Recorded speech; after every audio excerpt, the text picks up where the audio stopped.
Hi again, welcome back to our read alouds. I don't think there's much of a mystery of what read aloud I'm going to do today.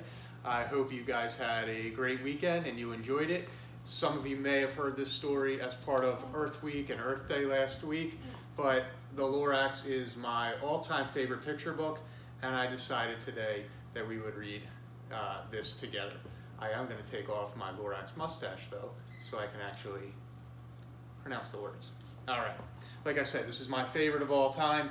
I think it's just amazingly done with a great message and just so well written. So here's Dr. Seuss's The Lorax. At the far end of town where the grickle grass grows, and the wind smells slow and sour when it blows, and no birds ever sing excepting old crows, is the street of the lifted Lorax. And deep in the grickle grass, some people say, if you look deep enough, you can still see today where the Lorax once stood, just as long as it could, before somebody lifted the Lorax away. What was the Lorax, and why was it there? And why was it lifted and taken somewhere from the far end of town where the grickle grass grows? The old Onceler still lives here. Ask him. He knows. You won't see the Onceler. Don't knock at his door. He stays in his lurkum on top of his store. He lurks in his lurkum cold under the roof, where he makes his own clothes out of myth-buffered moof. And on special dank midnights in August, he peeks out of the shutters, and sometimes he speaks, and tells how the Lorax was lifted away. He'll tell you, perhaps, if you're willing to pay. On the end of a rope, he lets down a tin pail, and you have to toss in 15 cents and a nail, and the shell of a great, great, great grandfather snail. Then he pulls up the pail, makes a most careful count to see if you've paid him the proper amount. Then he hides what you paid him away in his snub, his secret strange hole in his gruvulous glove. Then he grunts, I will call you by whisper-mophone, for the secrets I tell you are for your ears alone. Slough down sloughs the whisper-mophone to your ear, and the old Onceler's whispers are not very clear, since they have to come down through a snurgly hose, and he sounds as if he had smallish bees up his nose. Now I'll tell you, he says, with his teeth sounding gray, how the Lorax got lifted and taken away. It started way back, such a long, long time back. Way back in the days when the grass was still green, and the pond was still wet, and the clouds were still clean. And the song of the Swami Swans rang out in space. One morning I came to this glorious place, and I first saw the trees, the truffula trees, the bright-colored tufts of the truffula trees, mile after mile in the fresh morning breeze. And under the trees I saw brown barbaloots frisking about in their barbaloot suits as they played in the shade and ate truffula fruits.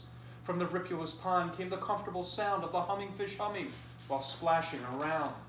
But those trees, those truffula trees, all my life I'd been searching for trees such as these. The touch of their tufts was much softer than silk, and they had the sweet smell of fresh butterfly milk. I felt a great leaping of joy in my heart. I knew just what I'd do. I unloaded my cart. In no time at all, I had built a small shop. Then I chopped down a truffula tree with one chop, and with great skillful skill, and with great speedy speed, I took the soft tuft, and I knitted a thneed. The instant I finished, I heard a gazump. I looked, I saw something pop out of the stump of the tree I chopped down. It was sort of a man. Describe him? That's hard. I don't know if I can. He was shortish and oldish and brownish and mossy, and he spoke with a voice that was sharpish and bossy. Mister, he said with a sawdusty sneeze, I am the Lorax. I speak for the trees. I speak for the trees have no tongues, and I'm asking you, sir, at the top of my lungs. He was very upset as he shouted and puffed, What's that thing you've made out of my truffula tuft? Look, Lorax, I said, there's no cause for alarm. I chopped just one tree. I am doing no harm. I'm being quite useful. This thing is a thneed. A thneed to find something that all people need. It's a shirt, it's a sock, it's a glove, it's a hat. But it has other uses, yes, far beyond that. You can use it for carpets, for pillows, for sheets, or curtains or covers for bicycle seats. The Lorax said, Sir, you are crazy with greed. There is no one on earth who would buy that fool thneed. But the very next minute, I proved he was wrong. For just at that minute, a chap came along, and he thought that the thneed I had knitted was great. He happily bought it for $3.98. I laughed at the Lorax. You poor stupid guy, you never can tell what some people will buy. I repeat, cried the Lorax, I speak for the trees. I'm busy, I told him. Shut up, if you please. I rushed across the room and in no time at all built a radio phone. I put in a quick call. I called all my brothers and uncles and aunts. I said, listen here, here's a wonderful chance for the whole Onceler family to get mighty rich. Get over here fast, take the road to North Nitch. Turn left at Weehawken, sharp right at South Stitch. And in no time at all in the factory I built, the whole Onceler family was working full tilt. We were all knitting thneeds, just as busy as bees, to the sound of the chopping of truffula trees. Then, oh baby, oh, how my business did grow.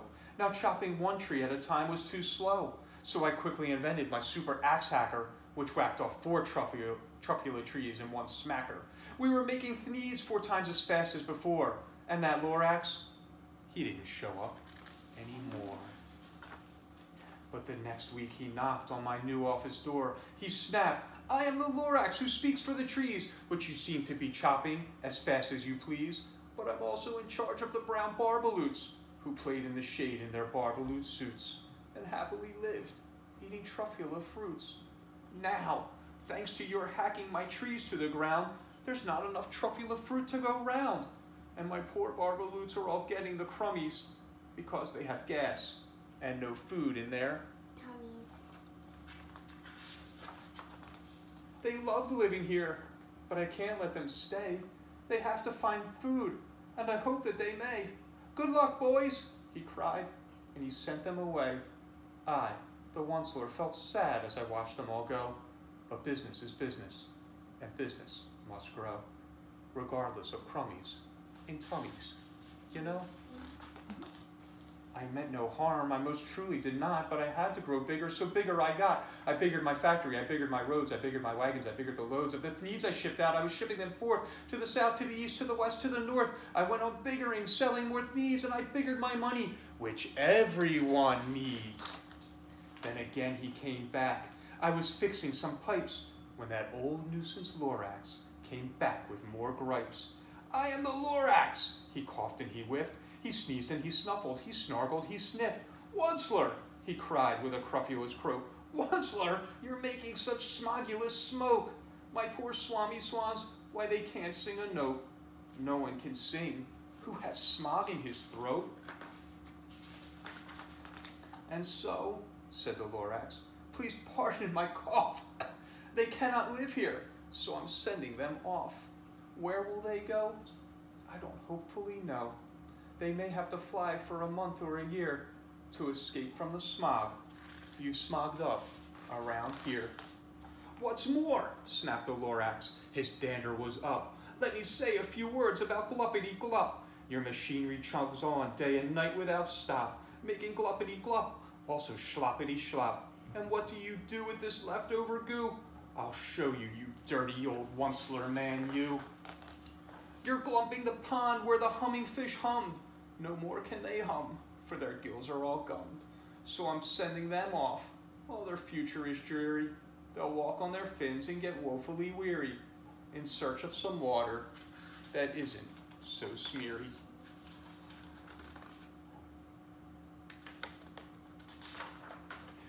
And then I got mad. I got terribly mad. I yelled at the Lorax, now listen here, Dad. All you do is yap yap and say, bad, bad, bad, bad. Well, I have my rights, sir, and I'm telling you, I intend to go on doing just what I do.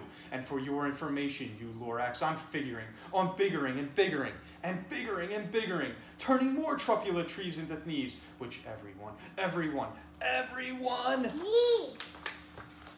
And at that very moment, we heard a loud whack. From outside in the fields came a sickening smack of an axe on a tree. Then we heard the tree fall, the very last truffula tree of them all. No more trees, no more thneeds, no more work to be done.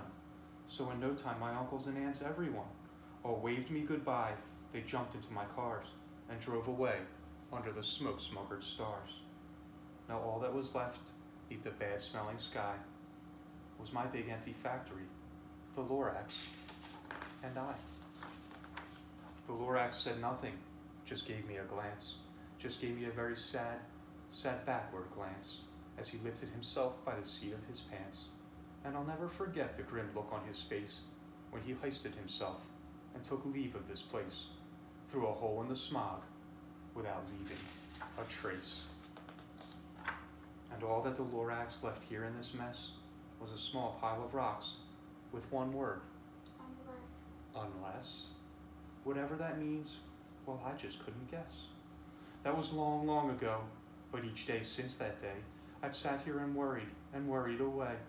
Through the years while my buildings have fallen apart, I've worried about it with all of my heart. But now, says the Onceler, now that you are here, the word of the Lorax seems perfectly clear. Unless someone like you cares a whole awful lot, nothing is going to get better. It's not.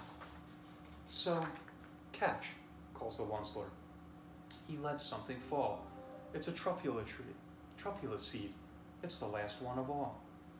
You're in charge of the last of the truffula seeds, and truffula trees are what everyone needs. Plant a new truffula. Treat it with care. Give it clean water and feed it fresh air.